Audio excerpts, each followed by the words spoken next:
போனா யாருக்கு தான் பிடிக்கும் நான் நினைச்சு மறைச்சு போயிடலாம். That's not a role. நான் சொல்றதுக்கு ஒண்ணுமே இல்லை. உன்னை இங்க ஷோ மூலமா தான் ஒரு வீட்டில் பட் அதுலேயே இவ்வளோ பியூட்டிஃபுல். நண்பர்கள் அனைவருக்கும் வணக்கம். இன்னைக்கான ப்ரோமோ 2 ரிலீஸ் பண்ணியிருக்காங்க. இந்த ப்ரோமோ 2ல அரோராவும் துஷாரும் பேசுற விஷயத்தை தான் காட்டுறாங்க. பயங்கர கிரிஞ்சா இருந்தது. ஸோ இந்த ப்ரோமோல என்னெல்லாம் நடந்தது அப்படின்றத பத்தி டீட்டெயிலாக நம்ம பார்க்கலாம். அதுக்கு முன்னாடி இந்த வீடியோக்கு ஒரு லைக்கை போடுங்க. ரெக்வஸ்டாக தான் இந்த விஷயத்தை கேட்குறேன். நீங்க லைக் போட்டிங்கன்னா இந்த வீடியோ பூஸ்ட் ஆகிறதுக்கு ஹெல்ப்ஃபுல்லாக இருக்கும். ஸோ தயவு செஞ்சு பார்க்குறவங்க லைக் போடாமல் இருக்கீங்கன்னா ஒரு லைக்கை மட்டும் போட்டு கண்டினியூ பண்ணுங்க. இன்னும் நம்ம சேனலை சப்ஸ்கிரைப் பண்ணாமல் இருக்கீங்கன்னா சப்ஸ்கிரைபும் பண்ணி வச்சுக்கோங்க. ஆக்சுவலாக செம்ம கிரிஞ்சா ரெண்டு பேருமே பேசிட்டு இருக்காங்க. அதுதான் இந்த ப்ரோமோல காமிச்சிருக்காங்க. எனக்கு தெரிஞ்சு ப்ரோமோல காட்டுறதுக்கு வேற கண்டென்ட் இல்லைங்க. அதாவது வந்து பார்வதி போனதுக்கு அப்புறமே பிக் பாஸ் உண்மையை சொல்லணும்னா படுத்துருச்சு. அதனால தான் சீக்கிரமா எக்ஸ் கண்டஸ்டன்ட் எல்லாம் உள்ள அனுப்பிட்டாங்க. அதாவது கொஞ்சம் கொஞ்சமா இவங்கள வச்சு ஏதாவது பண்ணலாம்னு நினைச்சாங்க. போன வாரமாவது பரவாயில்ல, வியானா எல்லாரையும் போட்டு அடி அடின்னு அடிச்சு ஓரளவுக்கு போன வாரத்தை தேத்தி விட்டுட்டாங்க. ஆனா விஜய் சேதுபதி என்னம்மா நீ அப்படி பேசிட்ட, இப்படிதான் வந்து பேசுவியா அப்படின்ற மாதிரிலாம் கொஞ்சம் போட்டு அடிச்சதுல இதுக்கப்புறம் யாரும் அப்படிலாம் பேசக்கூடாது, அமைதியா இருந்துட்டு போயிடலான்னு ஒரு முடிவு எடுத்துட்டாங்க. ஸோ இந்த வாரம் முழுக்க செம்ம போரிங்கா தான் இருக்க போதுங்க, அதுல டவுட்டே வேணாம். ஸோ ஏற்கனவே நேத்து வீடியோலயோ முந்தா நேத்து வீடியோலயோ நான் ஒரு விஷயத்த சொன்னேன். அது என்னன்னா, துஷார் சீக்கிரமா போனதுனால தான் அரோரா தப்பிச்சிட்டாங்க. துஷார் இன்னும் கொஞ்ச நாள் இருந்திருந்தானா பார்வதி கமருதீன் சேர்ந்து சில விஷயங்கள் பண்ணாங்க பார்த்தீங்களா, அப்படி பண்ணதுல தான் மக்கள் கிட்ட ரொம்ப அவங்க அடி வாங்கினதே. அதாவது எப்ப பாரு வந்து தனியா போறது, அந்த மைக்கை மூடி வச்சு பேசினது, அதெல்லாம் பண்ணாங்கல்ல. ஒருவேளை துஷார் இருந்திருந்தான்னு வச்சுக்கோங்களேன், பார்வதி கமருதீன் பண்ணதை விட 2 மடங்கு அதிகமாக நடந்திருக்கும். அதாவது பார்வதி கமருதீன் ஒரு விஷயத்தை பண்ணதுக்காக மக்கள்லாம் போட்டு அடிச்சாங்கல்ல, அதை விட டபுள் மடங்கு ட்ரிபிள் மடங்கு நடந்திருக்கும். ஏன்னா நம்ம பலூன் அக்கா இருக்காங்கல்ல, வந்த 2வது வாரத்திலேயே அவனை இழுத்துட்டு பாத்ரூம்குள்ள போனாங்க. அதே மாதிரி நைட்டு 2 மணிக்கு பேசினாங்க, ஞாபகம் இருக்கா?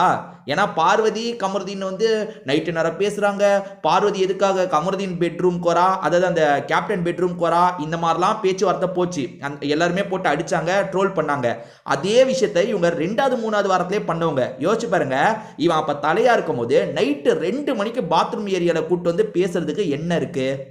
அதே மாதிரி டபுள் மீனிங்ல 2 பேருமே பேசியிருப்பாங்க. இவன் பேசியிருக்க மாட்டான், நம்ம பலூன் அக்கா நிறைய பேசியிருப்பாங்க. ஒன்றும் இல்லைங்க, இவன் மட்டும் போகாமல் இருந்திருந்தான்னு வச்சுக்கோங்களேன், அரோரா அவங்களோட கேமை அவங்களே காலி பண்ணியிருப்பாங்க. பயங்கரமாக கெட்ட பேர் வாங்கியிருப்பாங்க. நல்ல வேலை கடவுளாக பார்த்து காப்பாற்றினாரு, துஷாரை அனுப்பி விட்டுட்டாரு. அதுக்கப்புறமும் நம்ம அரோரா அக்கா என்ன பண்ணாங்க, துஷாரை நான் ரொம்ப லவ் பண்ணேன், துஷார் எனக்கு ரொம்ப முக்கியன்ற மாதிரிலாம் நிறைய சீனை போட்டுட்டு இருந்தாங்க. அடுத்தடுத்த நாட்களில் ரொம்ப சீனை போட்டாங்க. துஷாரை வச்சு ஏன் என்ன காயப்படுத்துறீங்க, துஷாரை வச்சு ஏன் என்ன காயப்படுத்துறீங்கன்னு அக்கா நடிச்சாங்க. ஏன் இந்த அக்கா மட்டும் 4 நாளைக்கு முன்னாடி நடந்த விஷயத்தெல்லாம் விஜய் சேதுபதி கிட்ட சொல்லி ஸ்கோர் பண்ணலாம். ஆனால் அக்கா கிட்ட வந்து துஷார் பேச்சை மட்டும் எடுக்கக்கூடாது. அது என்ன லாஜிக்னே தெரியல. பட் மக்கள் ரொம்ப தெளிவா இருக்காங்க.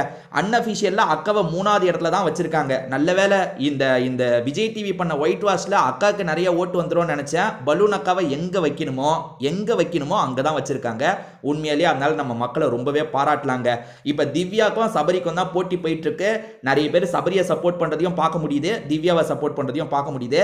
அதே மாதிரி கால் வந்து ஏதோ கால் பண்ண முடியலன்னா சொல்றீங்க, அது வந்து பிளான் பண்ணி விஜய் டிவி பண்ணாதுங்க. அப்படிலாம் பிளான் பண்ணி அவங்க பண்ணணுன்ற அவசியம் கிடையாது. திவ்யா தான் ஜெயிச்சாங்கன்னு சொன்னா நம்ம என்ன ஏத்துக்க மாட்டோம் நான் சொல்ல போறோம்? இல்ல சபரி தான் ஜெயிச்சாருன்னா நம்ம என்ன போராட்டமா பண்ண முடியும்? எப்படிங்க ஓட்டை காட்டுங்கன்னா நம்ம கேட்க முடியும்? அவங்க சொல்றது தான் ஓட்டு. அதனால அவங்க கை வைக்கணும். அவங்க நினைச்சவங்களை ஜெயிக்க வைக்கணும்னா எப்படினாலும் பண்ணுவாங்க. இந்த ஃபோன் கால் போக விடாம பண்றது அந்த மாதிரிலாம் பண்ண மாட்டாங்க. எனக்கு தெரிஞ்சு அப்படி பண்ண மாட்டாங்க. ஏன்னா நம்மளுக்கு தான் ஓட்டு எவ்வளவு இருக்குன்னே தெரியாது, அவங்க சொல்றது தானே முடிவு. ஸோ அது விஷயம் கிடையாதுங்க. சரி, அரோரா அக்கா இங்க என்னெல்லாம் கதை அளந்து விடுறாங்கன்னு பார்ப்போம். என்ன சொல்றாங்கன்னா, ஒரு பொண்ணு லூசு மாதிரி ஒரு பையனை பத்தியே திரும்ப திரும்ப பேசினா யாருக்கு தான் பிடிக்கும்? அதனால தான் என்னோட ஃப்ரெண்டு ரியா கூட எனக்கு வந்து அட்வைஸ்லாம் பண்ணா. நான் நினைச்சிருந்தா அவாய்ட் பண்ணிட்டு போயிருக்கலாம். என் கேம்ல மட்டும் கான்சென்ட்ரேட் பண்ணி நல்லா விளையாடி நல்ல பேரை கூட வாங்கியிருக்கலாம். பட் அது அரோரா கிடையாது. அதாவது நம்ம பலூன் அக்கா என்ன சொல்றாங்கன்னா, நான் அப்படிப்பட்டவெல்லாம் கிடையாது, எப்ப பாரு பசங்களை பத்தி தான் பேசுவேன், அதுதான் நான் அப்படிதான் இருப்பேன் அப்படின்ற மாதிரிலாம் இவங்க அலன்னு அளக்குறாங்க. அதாவது கிரிஞ்சா பேசிட்டு இருக்காங்க. அதுக்கு அவன் ரிப்ளை கொடுக்குறான், நான் முதல்ல பார்க்கும்போது நீ இங்க இருந்த, அதாவது கம்மியா இருந்த, இப்ப நீ இங்க இருக்க, உன்னை நினைச்சா எனக்கு ரொம்ப பெருமையா இருக்கு, நீ சூப்பரா கேம் விளையாண்ட, ப்ரௌட் ஆஃப் யூ அப்படின்ற மாதிரிலாம் இவன் அலன்னு அளந்துட்டு இருக்காங்க. நேத்து இவன் வந்து எவ்வளோ நடந்துருச்சு, இவ்வளோ நடந்ததுக்கு அப்புறமும் நேற்று வந்து கொஞ்சம் கொலாவிட்டு இருக்கிறதெல்லாம் பார்க்கும்போது இவன் இன்னும் திருந்தலமாமான்ற மாதிரி தான் இருக்கு. இந்த துஷாராது வந்து இந்த துஷார் போகும்போதும் அரோரா எனக்கு ஃப்ரெண்டுன்னா, வரும்போதும் எனக்கு அரோரா ஃப்ரெண்டுன்னு தான் சொல்கிறான். ஏன்டா ஃப்ரெண்டுன்னு சொல்லிட்டு என்னென்னமோ பண்ணிட்டு இருக்கீங்க? நீ வியானா உனக்கு ஃப்ரெண்டு தானே, ஃப்ரெண்டு அக்கா மாதிரியோ என்னமோ வா, வியானா கிட்ட எப்படி டிஸ்டன்ஸை மெயின்டைன் பண்ணுற அதே மாதிரி தானே நீ மெயின்டைன் பண்ணோம். கொஞ்சம் கொலாவிட்டு இருக்கீங்க. என்ன கருமமோங்க, சத்தியமாக சொல்கிறேன். இந்த துஷார் இன்னும் கொஞ்ச நாள் இருந்திருந்தானா அரோரா செம்ம டேமேஜ் ஆயிருப்பாங்க. நல்ல வேலையா தப்பிச்சிட்டாங்க. இதை பத்தி உங்களுக்கு கருத்தோ மாற்று கருத்தோ இருந்தா சொல்லுங்க. வேற ஒரு வீடியோல நம்ம பார்க்கலாம்.